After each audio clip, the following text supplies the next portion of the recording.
In the first video in this series, called Payload, we explored how the so-called vaccine was intended to work. In this video we are going to take a deeper look into the technology behind it, and especially that of nanocapsules. One commonly asked question is, why do some people get sick and even die, while most are quite healthy, with no outward signs that anything is wrong? Surely, if they were injected with the same thing, they should have a similar outcome, but that is clearly not the case. What could explain such a marked difference in results? Another strange phenomenon we are seeing is presenters and live stage performers collapsing while using wireless microphones and in-ear monitors. I'm not feeling very well right now, and I'm about to... Okay, well, come back to me right What now. could possibly be causing this? And why are people suddenly dropping dead when they are in the presence of strong electromagnetic radiation, like waiting at an electric vehicle charging station? And if the vaccines contain such toxic elements, why wouldn't everyone drop dead as soon as the needle went in? The answer to all these questions and more is nanocapsules. A nanocapsule is a nano-sized shell made from a non-toxic polymer membrane, which encapsulates an inner liquid core, known as the payload. Drugs or toxins can be placed inside the core of the nanocapsule. In drug delivery, nanocapsules provide a shielding environment, protecting the cargo against biological and chemical degradation. Normally, there will be a trigger mechanism designed into the system so that the payload can be released at the target location. Applications for nanocapsules are widespread across many industries, from electronics to drug delivery. Analysis of the vaccines at the nanoscale, using electron microscopy in the 50 to 100,000 times magnification range, shows that they appear to contain carbon-coated nanocapsules. Nanocapsules is an emerging technology. The capsules themselves are hollow, with the outer shell protecting an inner content. So how are nanocapsules made, and how is it possible to fill them with drugs or toxins? The first thing to understand is that they are incredibly small. How small? Well, if you took a millimeter, or 3/64ths of an inch, and divided that into 1 million slices, that's how small it is. They cannot be seen by eye, or even by using a medical microscope. They can in fact only be seen using an electron microscope. Electron microscopy is a technique that is used to image materials that are smaller than visible light, and thus cannot be seen on a conventional optical microscope. There are two main types of electron microscope. The first is transmission electron, and the second is the scanning electron microscope.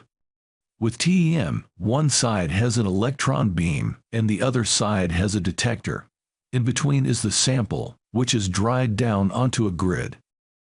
Nanoparticles absorb the incoming electrons, which creates shadows where the particles are. From this data we can learn about the particle size, structure, shape, and even crystallinity.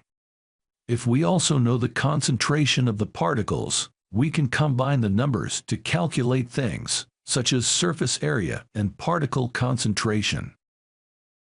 In this case we are using the second type, called the scanning electron microscope. This scans the surface with a focused beam of electrons. The electrons interact with atoms in the sample, producing surface topography and composition of the sample. However, neither of these two types of electron microscope can tell us what the payload contents are inside the nanospheres. There are many different types of nanocapsules. These include polymeric, meat shells, dendrimers, and carbon nanotubes.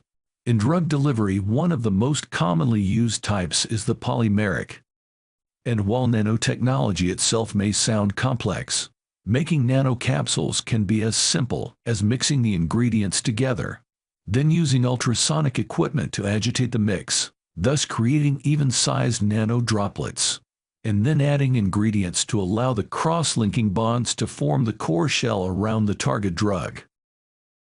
Given the nature of the potentially lethal contents in these injections, a more robust type of nanocapsule technology would have been required. Analysis of the materials found in the vaccines shows that they are made of carbon and oxygen, which rules them out being some kind of electronic device. It does, however, fit perfectly with what's known as carbon-coated nanoparticles, also known as PCCMs. But what other elements were found that can indicate what these nanocapsules are made from? We get a clue for this from elements shown in the spectrum analysis. Looking at a nanocapsule that was not fully formed, we can see that silicon is present in high quantities. The silicon and the carbon shown on the surface of fully formed ones indicates that the most likely candidate is the hollow core silicon shell carbon-coated nanocapsule. What are these and how are they made? The process starts off with a template made of silicon dioxide, an oxide of silicon, with the chemical formula SiO2, most commonly found in nature as quartz. Then the sphere is coated in a fiber called polyacrylonitrile, also known as PAN, using a polymerization process. The coating involves dipping the sphere into a solution of PAN monomers, followed by polymerization to form the PAN fiber coating. The purpose of PAN, as a carbon-containing polymer, is to use it as a source of carbon. This is achieved by heating it to 900 C for 3 hours in the presence of nitrogen, causing the PAN to carbonize and form a carbon layer around the nanocapsule.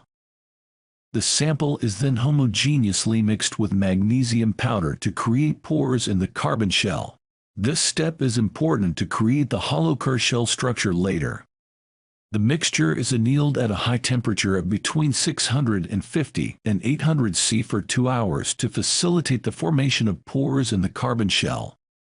After cooling, the sample is stirred in a hydrochloric acid solution to remove the magnesia and create a porous structure in the carbon shell. To create the hollow core center of the nanocapsule itself, the silicon dioxide inside is then removed using a hydrofluoric acid solution. Now the resulting nanocapsules are ready to be loaded to a high capacity with toxins. This process is facilitated by an electrostatic attraction between the nanocapsule and the toxins due to different voltage potentials. The final step is to give them a bio-stealthy coating like PEG in order to prevent the body from recognizing and rejecting them. Throughout the payload series, we have referred to these as nanocapsules. This is because it's a better descriptive of what their function is, namely that they encapsulate drugs or toxins. However, the industry in general refers to these as nanoparticles, and most of the literature calls them that. Is this what Pfizer CEO, Albert Bourla, is referring to here? Dr. Albert Bourla, a trained veterinarian, but of course the CEO of Pfizer. What are going to be the key factors that in the public-private partnerships that we need to have for the future? What are the areas where we need to focus our efforts to have the right kinds of public and private sector engagement? There was not a single country that they had full sovereignty, as you said it, in the manufacturing, because although we're doing in the beginning in Europe or in the US, the components were made all over the world, and they were unique.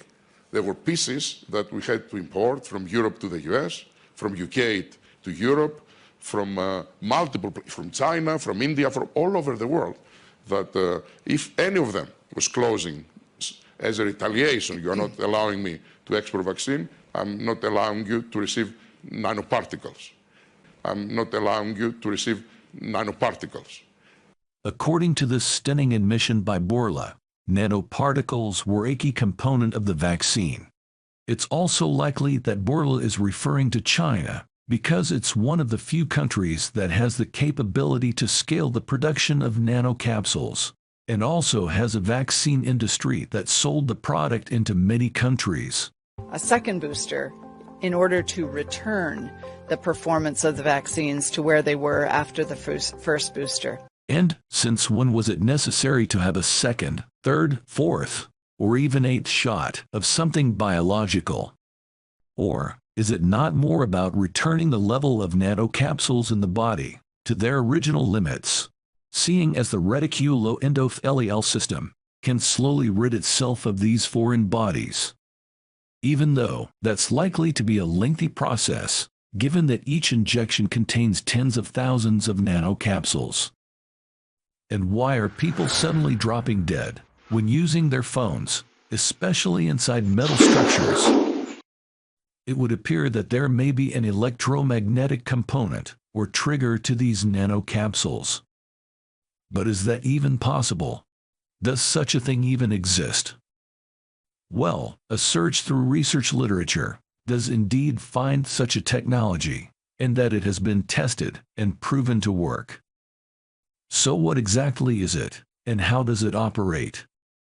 In cancer drug delivery, it's desirable to be able to target drugs directly to the tumor without affecting healthy tissue. But in order to do that, the nanocapsules need a guidance and trigger mechanism to get them to the target cells, and then promote cargo discharge. We know that nanocapsules are porous and can easily absorb treatment drugs like doxorubicin. But what stops them from leaking their payload? The answer to that is a molecule called rotaxane, which blocks the pores, preventing premature escape of the cargo. Rotaxane resembles the shape of a dumbbell, with a ring trapped in between the two ends. As such, it provides the action of a stopper. Invented in the early 90s by Sir Fraser Stoddart, rotaxanes are unique supramolecular structures in which a cyclic molecule is threaded onto an axle and end capped by bulky groups at the terminal of the axle molecule. Along with chemists Jean-Pierre Sauvage and Bernard Feringa, Sir Fraser Stoddart was awarded the 2016 Nobel Prize in Chemistry for his work on rotaxanes. If the hollow core silicon shell of the nanocapsule that we discussed before is further modified by zinc doping it with superparametric iron oxide nanocrystals, called spions, and if it has been fitted with rotaxanes, then upon application of an AC magnetic field, the iron oxide nanocrystals generate local internal heating. This causes the molecular machines, the rotaxanes, to disassemble and allows the payload toxins to be released. Paramagnetic materials tend to get weakly magnetized in the direction of the magnetizing field when placed within a magnetic field. Is this why there have been thousands of reports of powerful magnets sticking to people's arms in the area where they were injected? And could this be why there are thermal images showing unusually warm areas in the bodies of the vaccinated? Then logistical challenges. These vaccines had to be transferred in minus 70 degrees. We have never built in the world a logistical channel to be able to do something like that. And that can go on and on. Vaccines are supposed to be kept quite cold, correct? That's correct. And with the Pfizer and Moderna ones, what's unusual is that the refrigeration temperatures are supposed to be minus 40, in the minus 40s for the Modernas, and I think in the minus 70s for the Pfizer. And that's very, very unusual because no biologic reaction requires anything more than minus 20 to be completely frozen in time. So, you know, if there's a biologic specimen, a specimen that has biologic activity, you rarely see ever any temperature for refrigeration less than minus 20. Then which brings us to, well, what kind of chemical reactions require extreme cold in order to be halted, right? And so we're looking at free radical reactions, we're looking at polymerization reactions, we're looking at pretty advanced chemistry here, not the type of chemistry you can do in a regular chemistry lab. We're talking advanced chemistry that requires super cold temperatures. So again, that was the first very big warning sign that there is something very wrong with these injections called vaccines for COVID-19. the refrigeration temperature does not make any sense. Okay. We know that the toxic payload can be released when the temperature of the nano capsule is raised by applying electromagnetic radiation. Is this why they have to be stored at such low temperatures? To ensure that any rise in temperature would be maintained way below the level at which a premature release might take place. And perhaps at the extremely low temperature of -70 centigrade, like any piece of machinery, everything, including the stoppers, gets frozen firmly in place. But what happens when it doesn't? And what happens when the last procedure in the manufacturing chain, namely the purification phase, goes wrong, leaving raw unencapsulated toxins in the vaccine?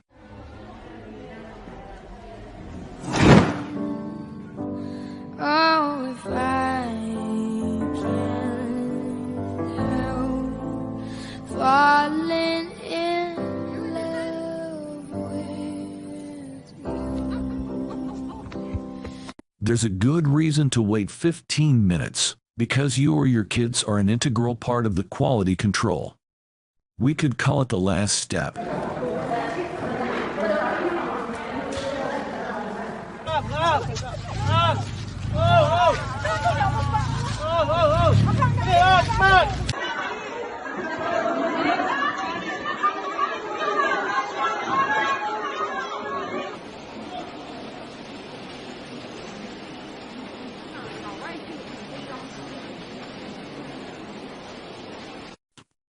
Deaths under 3 hours, known as the parking lot deaths. This chart from the VARS system showing us the massive spike in the reported deaths. We see this huge spike in the days right after the shot, far surpassing all the other data points. It shows us the giant peak in the first half day, the first full day, and the second, third, and fourth day, and then it significantly tapers off. Interestingly though, we have another lump here at about 6 months in. But what happens if only a few of the nano capsules start to fail? Headache, chills, swelling, those are some of the side effects that some people experience after getting their COVID vaccine. But what about this one? Vivid dreams. More and more people are reporting they had crazy dreams after getting their shot. I was on the Titanic. You wake up and you're like, what was that? He posted his experience on social media and was surprised at the response. The nightmares and terrible vivid dreams they are seeing are likely due to damage to the delicate glands, like the pituitary and pineal, which produce essential hormones that regulate sleep, like growth hormone, melatonin, and the hallucinogen, DMT. Some slight bursting of the toxin-containing nanocapsules and subsequent release are damaging these very sensitive glands. A lack of growth hormone could also be why they appear to age so quickly. Got my COVID booster shot. My 5G is not working as good as it was promised. Hi, so I went to the doctor this afternoon and they did an EKG and immediately sent me to the ER. Rashes, sometimes very nasty ones, are also a common symptom of the so-called vaccine. But what toxins inside the nanocapsules can possibly be causing all the symptoms we are seeing, like strokes, heart attacks, neurological problems, and a whole host of other diseases? Snake venoms evolved to immobilize and kill the food that they eat. And so snake venoms are destructive on a whole host of different levels.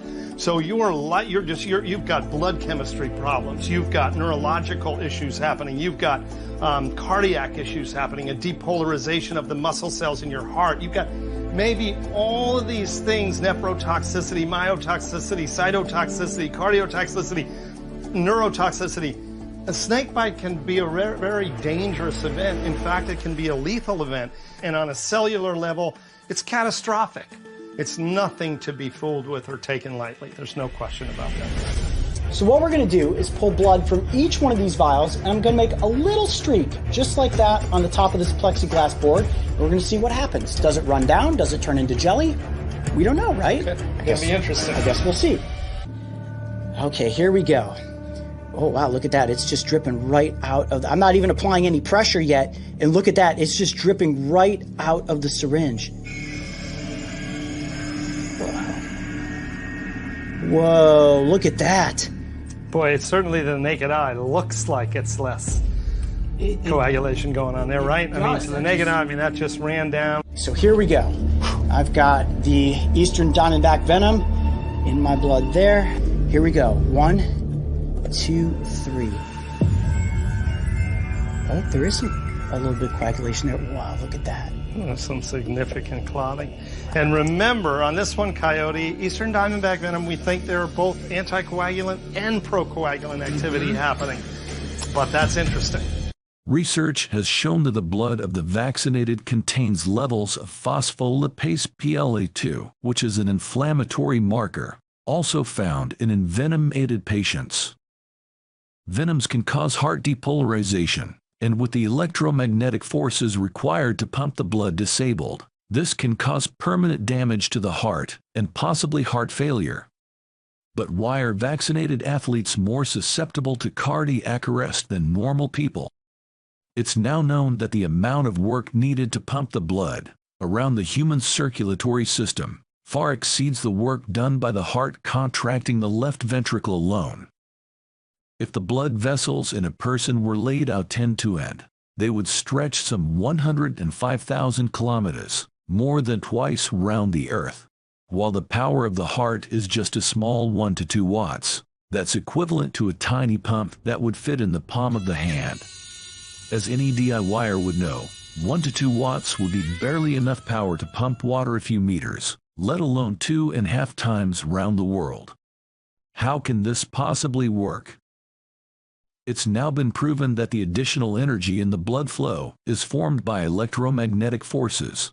The force arises from the heart acting as a rotating magnetic dipole. The electric impulse from the heart initiates an oscillating electric field around the red blood cells, and an emerging repulsing electromagnetic force promotes the blood flow.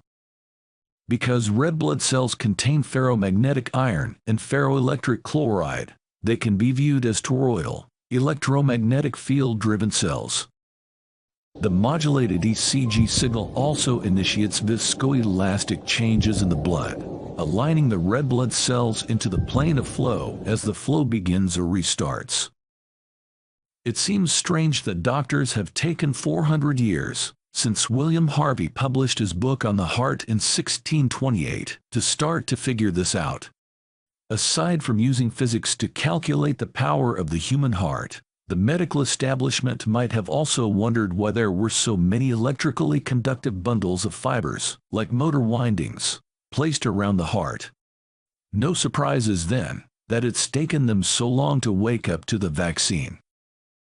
Coming back to the original question, though, as to why athletes suffer more cardiac arrests and sudden deaths than the rest of the population.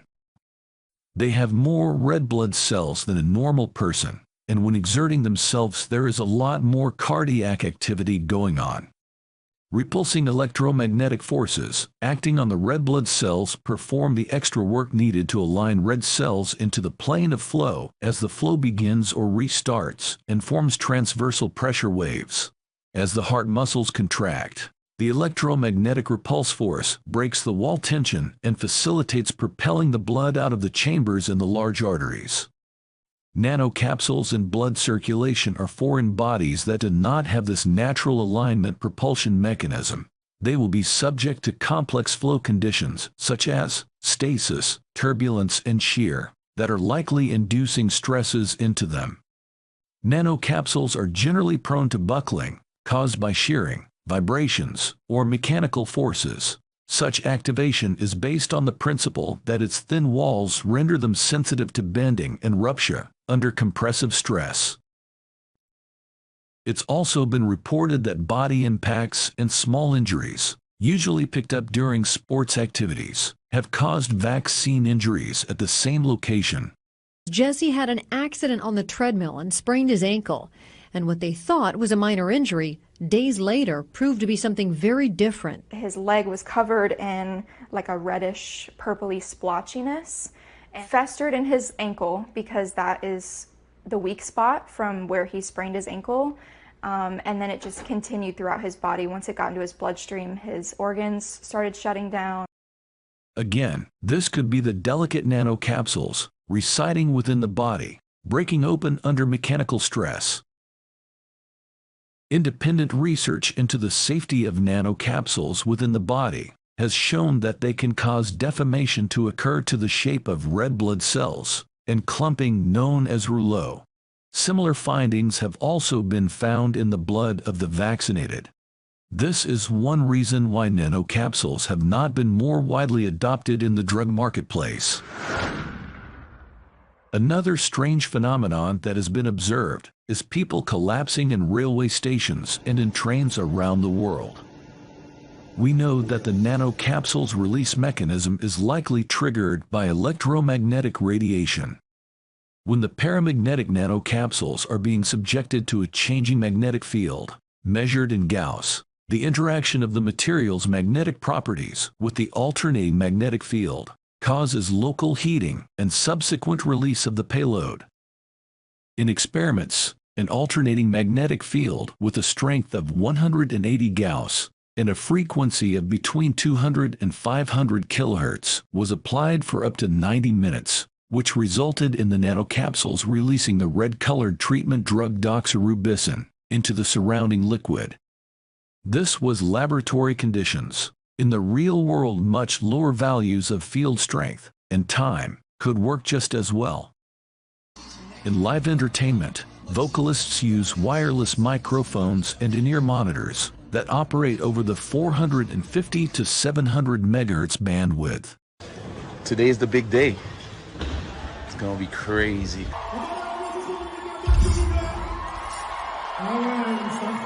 These wireless transceivers also appear to carry the risk of triggering a payload release.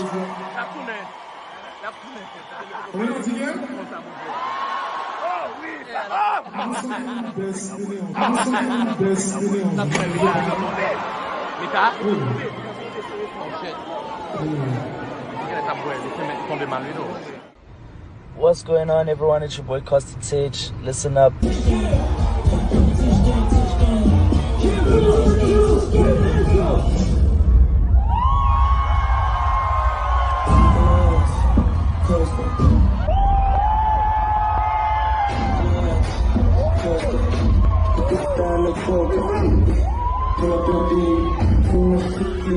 Guitarist collapsed on stage about an hour into his show. Has collapsed while on concert. Reportedly collapsed on stage. Taken to hospital after collapsing on stage while performing breathing as medical team worked to revive the singer.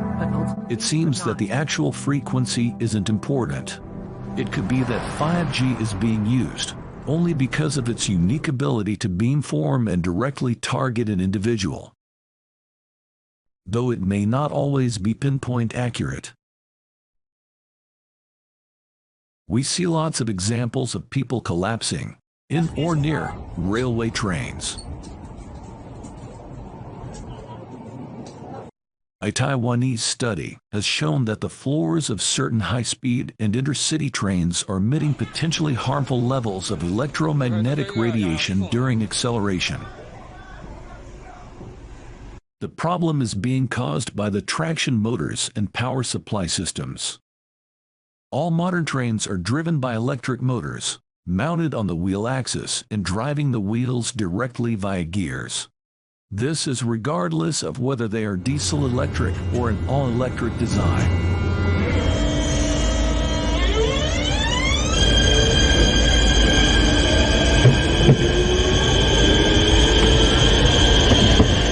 Traction motors mounted on each axle produce low-frequency magnetic fields. In close proximity, these can be in the order of several Gauss. Additionally, trains have large power transformers, or generators and other equipment such as rectifiers and inverters. The EMF produced by a train can take the form of time-varying magnetic fields and electrical fields. These will be strongest when standing on the platform next to where the train pulls in. In many videos, we can see a different person collapsing at a similar location, near the platform's edge. There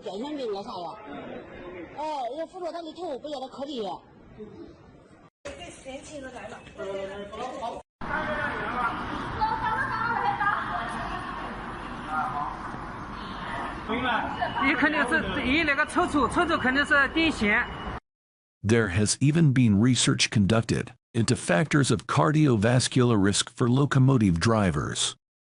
So train driver just dropped to the floor. We're in Houston now, and he literally just fell to the floor, and I can guarantee you he had the vaccine. Watch it. And what about the cancer explosion? All these wildfire cancers and reoccurring cancers that we hear about. What could possibly be causing those? A small percentage of the new cancer diagnoses would unfortunately be stage 4 at first diagnosis. But in my practice now, it's approximately 2/3 of all cancer diagnoses since the vax rollout are stage 4. And so, pathologists around the world have noticed this, that unfortunately now the people who had previous cancers which were in remission are flaring up since their shots because of the damage to their immune system by the COVID shots. But new cancers being diagnosed, the tumors are bigger than ever. They seem to grow very aggressively, spread very aggressively, and be very resistant to treatment. And I have started to notice that several of my patients have melanoma who've been stable, stage 4 disease, they've had very good immunotherapy or other treatments, and I've been reviewing them from 5 to 20 years. I've noticed that I have now over 6, possibly 7, even an 8th yesterday, who've clearly relapsed following the booster vaccine. One very interesting case was that of Professor Michel Goldman, one of Europe's leading figures in immunology research. As a chief editor at the Journal of Frontiers in Medicine, he wrote up a case study on himself called Rapid Progression of T-Cell Lymphoma Following Pfizer's Vaccine Booster Shot. In the first full-body CT scan he received, we can see those black dots, which is cancer. He realized that he would need to start chemotherapy, so he decided to get a vaccine booster first. Then he undertook another CT scan, and horrifically, it can be seen that within less than a month, cancer has spread throughout a greater part of his upper body. Again, all of those black dots are cancer that the CT scan is picking up. There are also anecdotal reports of nosebleeds, hair falling out, and even teeth breaking and dropping out after vaccination. A weakened immune system and greater likelihood of infection is also common. This is caused by stem cells in the bone marrow being killed off. What could possibly be causing all these symptoms? Aside from all this, which we will get back to, we get a clue from the work of Dr. Daniel Nagase. In electron microscope analysis of the Pfizer sample, we find a strange fiber-like structure, which is composed of an element called thulium, periodic table name TM. It's from the lanthanide series. Thulium has the distinction of being known as the rarest of rare earth metals. It's soft and can be cut with a knife. It's also relatively expensive. It has absolutely no business being in a vaccine. But one of the more interesting isotopes of thulium is TM-170. It ejects soft gamma radiation as it decays, producing soft X-rays.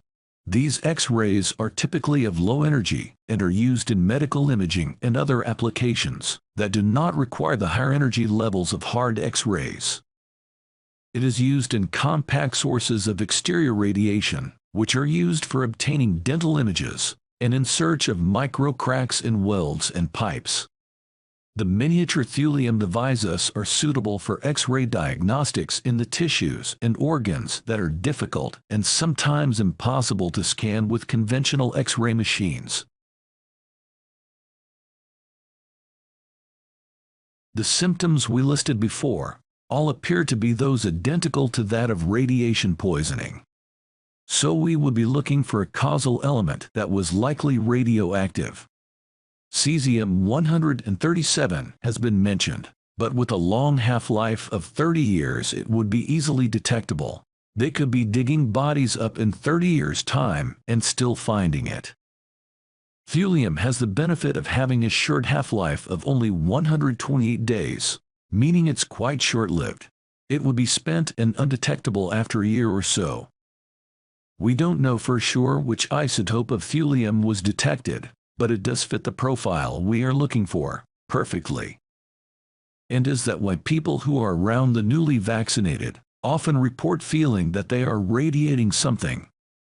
In one instance, an unvaccinated hairdresser reports having a pouring nosebleed after cutting the hair of a vaccinated woman. It just pours and pours and pours. Oh, I don't know what to do. Give me the towel, please. Others reported giving up masseuse businesses because they couldn't stand the ill health effects they were experiencing from the vaxxed. I'm having a break from it because things are changing and I'm getting sick. Are these people feeling sick because it's like standing next to a small X-ray machine that's been permanently turned on? Other strange conditions like parosmia, a condition that distorts the sense of smell and taste, is also linked to radiation treatment and radioactive exposure. Another interesting thing about thulium-DM-170 is that it has been investigated for use in brachytherapy, which is a form of radiation therapy where a radioactive source is placed directly inside or near a tumor. But while it was effective in the short term, it was found to cause the development of secondary cancers. Could this be yet another example of cancer research being misappropriated for nefarious purposes?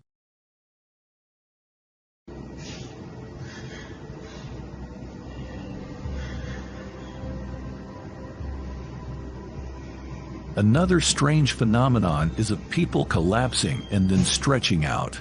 This appears to be neurologically related. We see the same thing occurring during the live feeding of snakes. In fact, the herpetology community has a specific expression for it. #StretchGang. Oh! What? Guys, you know what that is. That's that stretch time. Stretched it right out, guys. Oh my goodness, that was crazy. I haven't seen a stretch that good ever. Many have asked what people are experiencing during these moments.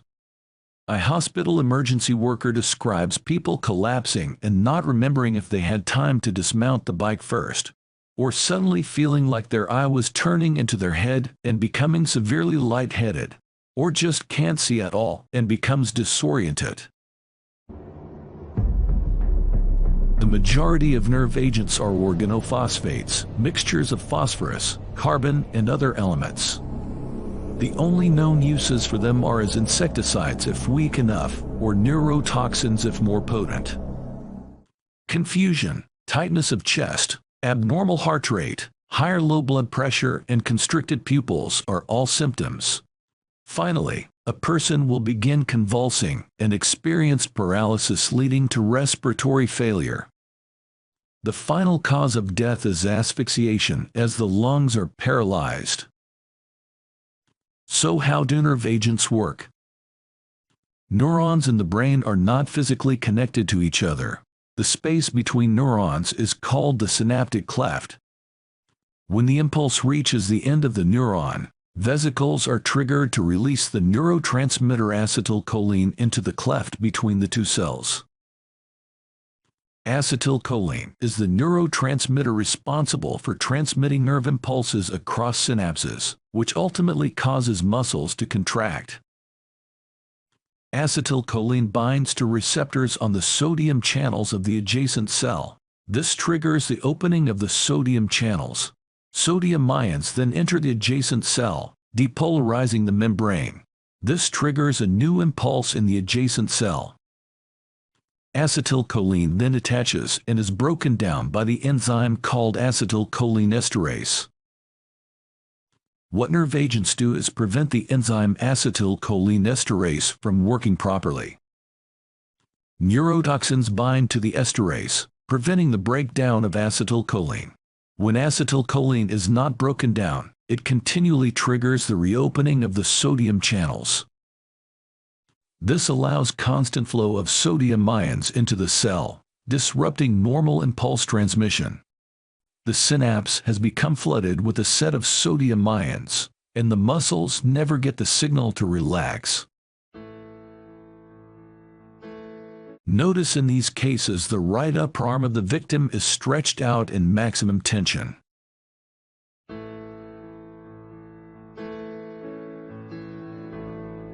The arm is bent by the biceps and brachialis, and straightened out by the triceps muscle. These muscles work in opposition to each other, with the biceps and brachialis contracting to bend the arm, and the triceps contracting to straighten it. Here, all three muscles are getting the signal to contract at the same time, creating opposing forces. All the muscles are pulling against each other. The triceps, the prime mover, is stronger, has greater leverage and hence wins out, resulting in the arm being straightened and staying locked in a flex position, but at the cost of ripping the muscles and surrounding tissues, causing indescribable agony to the victim.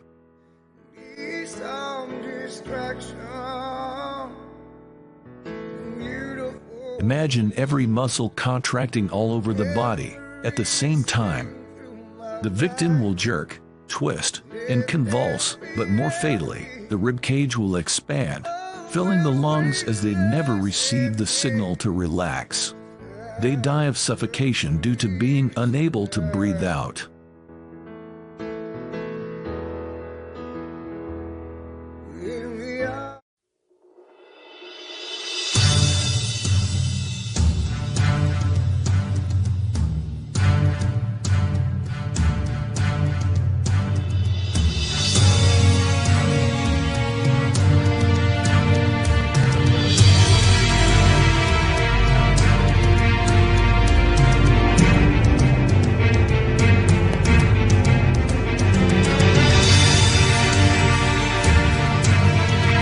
Known as the slowest assassin in the world, the cone snail fires a tiny harpoon into its prey, which contains some of the most lethal mixes of toxins on the planet.